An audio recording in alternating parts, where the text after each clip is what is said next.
오늘 같이 보실 말씀은요, 요한복음 5장 19절부터 47절 말씀이고, 말씀의 제목은 예수님이 메시아입니다 라는 말씀을 가지고 말씀을 전하도록 하겠습니다. 우린 지난주 예수님께서 38년 동안 병들었던 병자에게 다가가셔서 치유의 은혜를 베푸시는 것을 보았습니다. 이 병자가 38년 동안 병이 들어 고생한 이유는 죄 때문이었습니다. 예수님은 이 병자의 병을 치유해 주시며 다시는 더 큰 병이 들지 않도록 죄를 짓지 말아라라고 권면해 주고 계십니다. 예수님은 죄로 인해 육체, 마음, 삶이 무너진 사람들을 치유해 주시고 새로운 삶을 살게 해주시는 것을 우리는 볼 수 있었습니다. 예수님께서 38년 된 병자를 고치신 날은 안식일이었습니다. 유대인들은 예수님께서 안식일 규율을 지키지 않는다고 핍박을 했습니다. 그들은 예수님의 사랑과 능력을 보면서도 율법에 눈이 멀어 있었고, 그렇기 때문에 하나님의 뜻을 보지 못했고, 도리어 예수님을 핍박하고 죽이려 하는 모습을 우리는 볼 수 있습니다. 예수님께서 그들을 향해 말씀하십니다. 요한복음 5장 19절입니다. 예수께서 그들에게 말씀하셨습니다. 내가 진정으로 너에게 말한다. 아들은 아버지께서 하시는 것을 보는 대로 따라할 뿐이요 아무것도 마음대로 할 수 없다. 아버지께서 하시는 일은 무엇이든지 아들도 그대로 한다. 요한복음에서 진정으로라는 표현이 나올 때는 이 말씀을 강조하여 말씀하고 계신다라고 우리가 생각하면 됩니다. 예수님은 유대인들에게 그 자신은 아버지 하나님께서 하시는 일을 그대로 따라서 하고 있다라고 말씀해주고 있습니다. 5장 20절입니다. 아버지께서는 아들을 사랑하셔서 하시는 일을 모두 아들에게 보여주시기 때문이다. 또한 이보다 더 큰 일들을 아들에게 보여주셔서 너희를 놀라게 하실 것이다. 하나님께서는 아들 예수님께서 하시는 모든 일을 보여주셨습니다. 이것이 하나님의 제자 양육 방식이고 또 예수님의 제자 양육 방식이기도 합니다. 예수님은 하나님께서 하시는 모든 일을 보았습니다. 그리고 예수님께서는 12제자를 훈련하실 때에도 하나님과 같이 제자들에게 예수님께서 하시는 일을 모두 보여주셨습니다. 또한 이보다 더 큰 일들을 보여주셔서, 즉 38년 된 병자를 안식일에 고치시는 이러한 것보다도 더 큰 일들을 하나님께서는 아들 예수님에게 보여주심으로 유대인들을 놀라게 하실 것이라고 말씀하고 계십니다. 그렇다면 이 더 큰 일이란 무엇일까요? 요한복음 5장 21절입니다. 아버지께서 죽은 사람들을 일으켜 살리시니 아들도 자기가 원하는 사람들을 살린다. 죽은 자들을 하나님께서 살리시는 것 같이 아들 예수님께서도 자신이 원하시는 사람들을 살리실 것입니다. 죽은 자를 살리신다는 것은 우리가 두 가지로 생각해 볼 수가 있습니다. 첫 번째는 육체적으로 죽은 사람들을 살려내시는 것입니다. 그런 성경의 예를 찾아보았습니다. 열왕기상을 보니까 하나님께서는 육체적으로 죽은 사르밧 가부의 아들을 엘리야를 통해 살려내십니다. 열왕기상 17장 22절에 이렇게 기록되어 있습니다. 주께서 엘리야가 부르짖는 소리를 들으시고 그 아이의 호흡을 되돌아오게 하여 주셔서 그 아이가 살아났습니다. 또한 열왕기하에서는 육체적으로 죽은 수넴 여인의 아들을 엘리사를 통해서 살아나게 하셨습니다. 열왕기하 4장 35절입니다. 엘리사가 잠시 내려앉았다가 집안 이곳저곳을 한번 거닌 뒤에 다시 올라가서 그 아이의 몸 위에 몸을 포개 엎드리니 마침내 그 아이가 7번이나 재채기를 한 다음에 눈을 떴습니다. 하나님께서는 이와 같이 성령이 충만한 선지자를 통해 육체적으로 죽은 사람들의 생명이 돌아가게 하셨습니다. 또 하나님은 육체적인 생명뿐만 아니라 영적인 생명을 살리십니다. 아브라함이 우상에 둘러싸여 영적으로 죽어 있을 때 하나님께서는 그를 생명의 길로 인도하십니다. 여호수아 24장 2절 3절 말씀입니다. 그때 여호수아가 온 백성에게 말하였습니다. 주 이스라엘의 하나님이 이렇게 말씀하셨습니다. 옛날에 아브라함과 나홀의 아비 데라를 비롯한 너희 조상은 유프라테스 강 건너에 살면서 다른 신들을 섬겼다. 그러나 내가 너희 조상 아브라함을 강 건너에서 이끌어내어 그를 가나안 온 땅에 두루 다니게 하셨으며 자손을 많이 보게 하였다. 아브라함이 거하던 갈대아 우르는 우상을 숭배하는 곳이었습니다. 아브라함의 아버지 데라는 우상을 깎아 팔았습니다. 그런 곳에서 살던 소망이 없던 영적으로 죽어있던 아브라함을 하나님께서 어느 날 불러내셨고 그의 삶을 소망의 삶으로 나아가게 하십니다. 에스겔이 본 마른뼈의 환상도 영적으로 죽은 이스라엘 민족이 회복될 것을 보여주고 있습니다. 에스겔서 37장 4절입니다. 그가 내게 말씀하셨습니다. 너는 이 뼈들에게 대언하여라. 너는 그것들에게 전하여라. 너희 마른 뼈들아, 너희는 나 주의 말을 들어라. 에스겔서 37장 10절입니다. 그래서 내가 명을 받은 대로 대언하였더니 생기가 그들 속에 들어갔고 그래서 그들이 곧 살아나 제 발로 일어나서 서는데 엄청나게 큰 군대였습니다. 에스겔이 환상을 볼 때 포로로 잡혀있는 이스라엘 민족은 현실적으로 그리고 영적으로 마른 뼈와 같았습니다. 하나님께서는 환상을 통해 이스라엘의 영적 회복을 보여주고 계십니다. 이와 같이 이제 아들 예수님도 아버지 하나님이 육적으로 영적으로 죽은 자를 살리듯이 원하시는 사람들을 살려내신다고 예수님은 유대인들에게 선포하고 계십니다. 계속해서 요한복음 말씀 보겠습니다. 5장 22절입니다. 아버지께서는 아무도 심판하지 않으시고 심판하시는 일을 모두 아들에게 맡기셨다.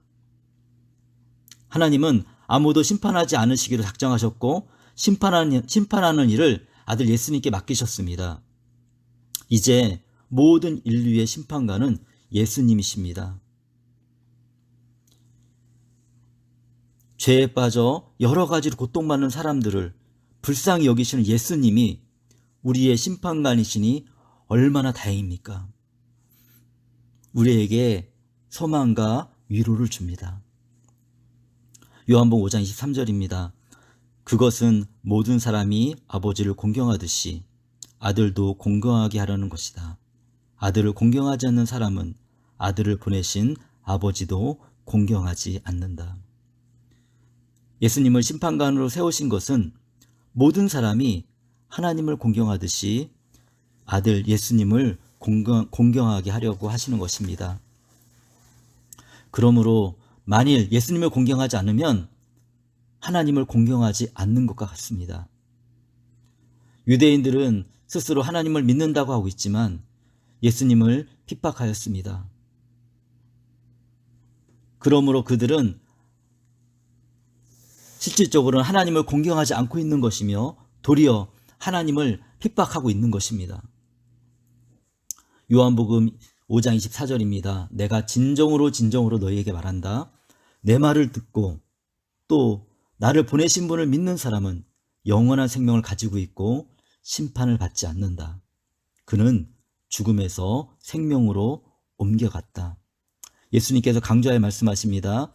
예수님의 말씀을 듣고 예수님을 보내신 분이 하나님이라는 것을 믿는 사람은 영원한 생명을 가지게 될 것입니다.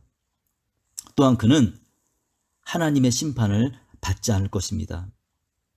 모든 인류가 벗어날 수 없는 영원한 죽음의 운명에서 생명으로 옮겨지게 된 것입니다. 그렇게 될 것입니다. 아담의 범죄 이후로 모든 사람은 성경에 기록된 특별한 몇몇을 제외하고 대부분 육체적으로, 영적으로 반드시 죽어야 합니다.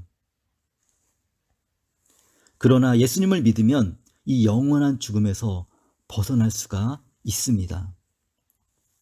요한복음 5장 25절입니다. 내가 진정으로 진정으로 너희에게 말한다. 죽은 사람들이 하나님의 아들의 음성을 들을 때가 오는데 지금이 바로 그때다.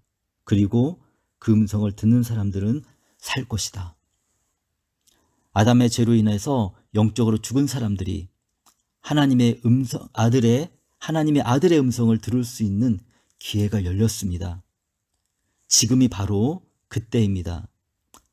예수님의 음성을 듣는 사람, 즉 예수님의 음성을 듣고 믿는 사람들은 영원한 죽음에서 새로운 생명을 얻게 되고 살아나게 됩니다. 어떻게 이런 일이 일어날 수 있을까요? 26절입니다. 그것은 아버지께서 자기 속에 생명을 가지고 계신 것 같이 아들에게도 생명을 주셔서 그 속에 생명을 가지게 하여 주셨기 때문입니다. 하나님 아버지께서 생명을 가지고 계신 것 같이 아들 예수님에게도 생명을 가지게 하셨기 때문입니다. 하나님 아버지는 아들 예수님께 생명을 주셨습니다. 이 생명은 영원한 죽음의 운명 가운데 있는 우리를 다시 살릴 수 있는 생명입니다. 27절입니다. 또 아버지께서는 아들에게 심판하는 권한을 주셨다. 그것은 아들이 인자이기 때문이다. 하나님께서는 또한 아들 예수님께 심판할 수 있는 권세를 주셨습니다. 왜냐하면 아들 예수님은 인자이기 때문입니다. 예수님께서 자신을 인자라고 칭하실 때 이스라엘 사람들은 자연스럽게 다니엘서의 예언을 떠올렸을 것입니다. 다니엘서 7장 13, 14절 보시겠습니다.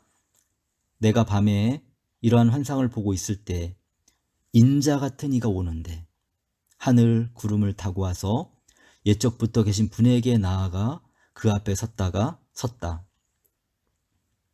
옛적부터 계신 분이 그에게 권세와 영광과 나라를 주셔서 민족과 언어가 다른 뭇백성이 그를 경배하게 하셨습니다.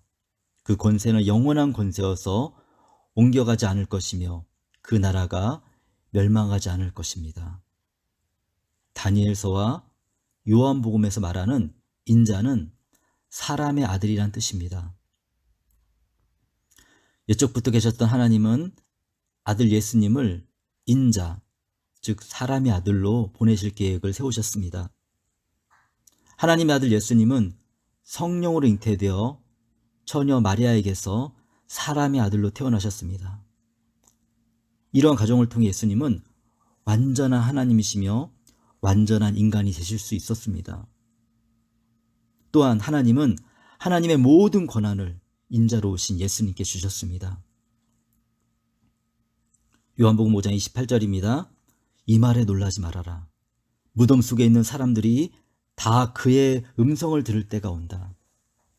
예수님께서는 예수님의 이러한 가르침에 놀라지 말라고 권면하십니다. 무덤 속에 있는 사람들, 즉 죽음 가운데 있는 사람들도 주님의 음성을 들을 때가 올 것입니다. 이 말씀은 육체적, 영적 죽음 가운데 있는 사람들을 다 포함하고 있다는 생각이 듭니다. 육체적으로 죽은 자들, 그리고 숨을 쉬고 있으나 영적으로 죽은 자들이 주님의 음성을 들을 때가 올 것입니다. 요한복음 5장 19절입니다. 선한 일을 한 사람들은 부활하여 생명을 얻고 악한 일을 한 사람들은 부활하여 심판을 받는다. 그때 선한 일을 한 사람들은 부활하여 영원한 생명 가운데 거하게 될 것이고 악한 일을 한 사람들은 부활하여 심판을 받게 될 것입니다. 요한복음 5장 30절입니다. 나는 아무것도 내 마음대로 할 수 없다. 나는 아버지께서 하라고 하시는 대로 심판한다. 내 심판은 올바르다. 그것은 내가 내 뜻대로 하려 하지 않고 나를 보내신 분의 뜻대로 하려 하기 때문이다. 예수님께서 행하시는 이 모든 것은 자신의 뜻대로 하시는 것이 아닌 하나님 아버지의 뜻대로 하시는 것입니다. 31절입니다. 내가 내 자신을 위하여 증언한다면 내 증언은 참되지 못하다. 예수님께서 지금 말씀하시는 증언이 예수님이 홀로 주장하는 것이라면 참된 증언이 될 수 없다고 예수님께서는 유대인들에게 말씀하십니다. 어쩌면 사람의 마음을 아신 예수님께서 유대인들의 마음과 태도를 보시면서 먼저 이러한 말을 언급하시는 것일 수도 있습니다. 32절입니다. 나를 위하여 증언해 주시는 분은 따로 있다. 나를 위하여 증언하시는 그 증언이 참되다는 것을 나는 안다. 예수님을 위하여 증언해 주신 분이 계십니다. 그분은 바로 아버지 하나님이십니다. 유대인들이 인정해 주지 않아도 예수님의 행하시는 일이 합당하다는 사실은 변하지 않습니다. 예수님의 선포하시는 말씀이 하나님의 뜻이고 그것이 참되다는 것을 하나님께서 분명하게 보증하시기 때문에 그렇습니다. 33절입니다. 너희가 요한에게 사람을 보냈을 때 그는 이 진리를 증언하였다. 유대 사람들이 세례요한에게 사람들을 보내어 그가 메시아인지 질문하였던 것을 우리는 보았습니다. 세례요한은 자신이 메시아가 아니며 예수님이 메시아임을 증언했습니다. 34절입니다. 내가 이 말을 하는 것은 내가 사람의 증언이 필요해서가 아니라 그것은 다만 너희로 하여금 구원을 얻게 하려는 것이다. 예수님께서 지금 하나님과 세례 요한을 증언자로 내세우시는 것은 예수님 자신을 위해서가 아닙니다. 이 말씀을 듣고 있는 1차 청자인 유대인들, 그리고 2차 청자인 요한복음을 받아든 초대교회 사람들, 그리고 지금 이 복음서를 통해 예수님의 말씀을 듣는 우리에게 구원을 받을 수 있는 기회를 주시기 위해서입니다. 35절입니다. 요한은 타오르며 빛을 내는 등불이었다. 너희는 잠시 동안 그의 빛 속에서 즐거워하였다. 예수님은 세례 요한을 타오르는 빛을 내는 등불에 비유합니다. 유대인들은 잠시 동안 그 빛 안에서 즐거워했습니다. 그래서 그들 중 일부는 세례 요한의 회개의 세례를 받아들였고 그의 제자가 되어 진리의 길을 구했습니다. 36절입니다. 그러나 나에게는 요한의 증언보다 더 큰 증언이 있다. 아버지께서 나에게 완성하라고 주신 일들, 곧 내가 지금 하고 있는 바로 그 일들이 아버지께서 나를 보내셨다는 것을 증언하여 준다. 예수님께서는 세례 요한의 증언보다 더 큰 증언을 가지고 계십니다. 그것은 하나님께서 예수님을 보내신 목적을 완성하시는 것입니다. 니고데모에게 천국의 길을 열어주셨고, 천국의 길을 알려주셨고, 사마리아 여인에게 생수, 즉 생명의 물을 주셨고, 38년 된 병자를 치유하시며 구원의 길을 보여주셨습니다. 예수님께서 이 위대한 사명 완성해 나가시는 것은 하나님께서 예수님을 보내셨다는 증거입니다. 37절입니다. 또 나를 보내신 아버지께서 친히 나를 위하여 증언하여 주셨다. 너희는 그 음성을 들은 적도 없고 그 모습을 본 일도 없다. 예수님을 보내신 하나님이 친히 예수님을 위해서 증언하여 주십니다. 유대인들은 하나님의 음성을 직접 들어본 적이 없고 그리고 하나님의 모습을 보지도 못했습니다. 그저 모세와 같이 위대한 선지자만이 하나님의 뒷모습만 보았습니다. 그렇지만 우리 예수님은 그 하나님을 보았고 그의 음성을 들으신 분입니다. 요한복음 5장 38절입니다. 또 그 말씀이 너희 속에 머물러 있지도 않다. 그것은 너희가 그분이 보내신 이를 믿지 않기 때문이다. 예수님께서 말씀하십니다. 유대인들에게 하나님 말씀이 머물러 있지 않다라고 말씀하십니다. 그 이유는 하나님 보내신 예수님을 믿지 않기 때문입니다. 예수님을 믿을 때 우리 안에 하나님의 말씀이 머물 수 있습니다. 우리가 아무리 성경을 많이 읽는다 할지라도 예수님을 믿지 않으면 하나님 말씀이 우리 안에 머물러 있을 수 없습니다. 요한복음 5장 39절입니다. 너희가 성경을 연구하는 것은 영원한 생명이 그 안에 있다고 생각하기 때문이다. 성경은 나에 대하여 증언하고 있다. 유대인들이 성경을 연구하는 목적은 영원한 생명을 얻기 위함이었습니다. 그들은 성경 연구를 통해 그들이 잃어버린 생명나무에 가까이 다가가 영원한 생명을 얻기를 원했습니다. 요한복음 3장의 니고데모도 그러했습니다. 예수님께서는 성경이 자신에 대하여 증언하고 있다고 말씀하십니다. 그러므로 우리는 먼저 성경을 통해 예수님이 하나님의 아들임을 믿어야 합니다. 우리가 예수님을 믿을 때 성경을 통해 영원한 생명으로 나아갈 수 있습니다. 요한복음 5장 40절입니다. 그런데 너희는 생명을 얻으러 나에게 오려고 하지 않는다. 그런데 아쉽게도 유대인들은 성경을 소중하게 여기고 성경을 연구하면서도 영원한 생명으로 나아가려고 힘쓰고 있지만 정작 그 척한문인 성경이 증언하는 예수님을 믿지 않았습니다. 이런 현상은 어쩌면 오늘날에도 나타나는 현상이 아닐까 생각해 봅니다.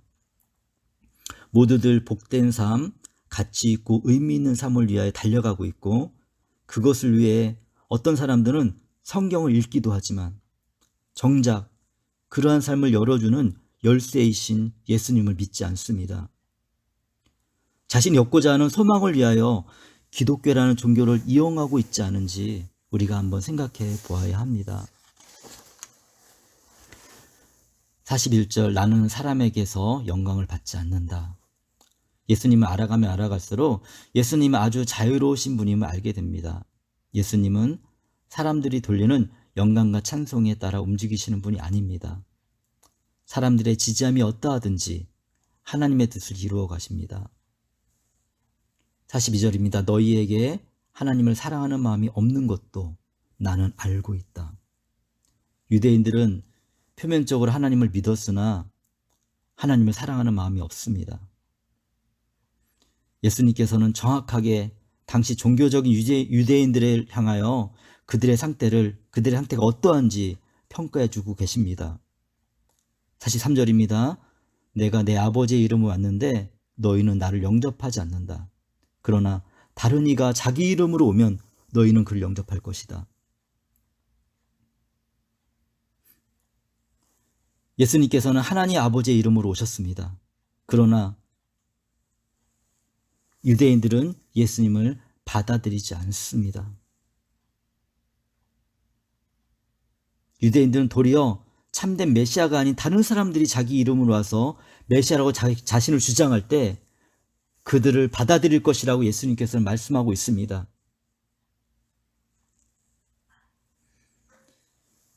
실질적으로 유대인 역사학자 요세푸스의 기록에 의하면 AD 70년경에 스스로 메시아라고 일컫는 사람들이 일어났다고 합니다.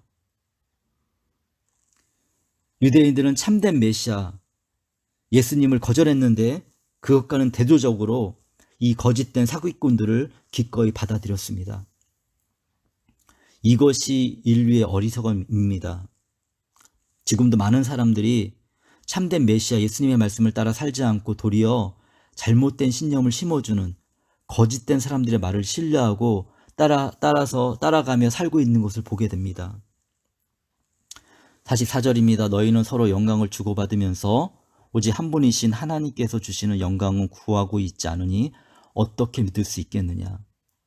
유대인들은 서로의 영광을 주고받으면서 오직 한 분이신 하나님께서 주시는 영광은 구하지 않았습니다.